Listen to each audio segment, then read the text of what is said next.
नमस्कार, मी श्रीधर कुलकर्णी. आज आपल्याला शेअर मार्केटमध्ये काय घडामोडी घडल्या या संदर्भात थोडक्यात माहिती सांगणार आहे. बँक इंडेक्स आणि ऑटो इंडेक्समध्ये आलेल्या दमदार तेजीमुळे याखेरीज FIIने मोठ्या प्रमाणावर खरेदी केल्यामुळे आज सकाळपासून मार्केट वरच होतं आणि ती तेजी दिवसभर टिकून होती. आज मार्केट संपताना सेन्सेक्स हा 1197 पॉईंटने वाढून 75,418वर बंद झालेला आहे. निफ्टी हा 370 पॉईंटने वाढून 22,968वर बंद झालेला आहे. हा आत्तापर्यंतचा फ्रेश ऑल टाईम हाय आहे. आजच्या कामकाजामध्ये BSE auto index 2.28%, BSE consumer durable index 2.13%, BSE bank index 1.98%नी वर आहे. BSE मिड कॅप इंडेक्स 0.58% आणि स्मॉल कॅप इंडेक्स 0.27%नी वर आहे.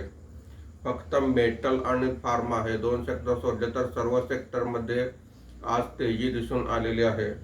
आज निफ्टीमध्ये वाढलेले मुख्य शेअर्स पुढील प्रमाणे आहेत.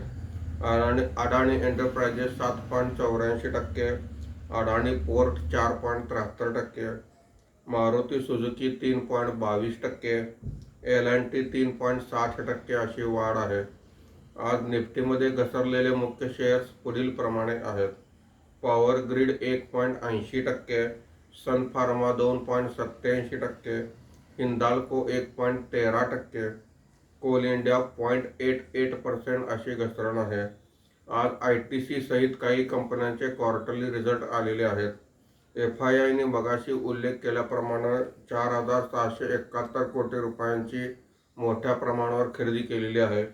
देशी वित्तीय संस्थांनी 147 कोटी रुपयांची खरेदी केलेली आहे. धन्यवाद.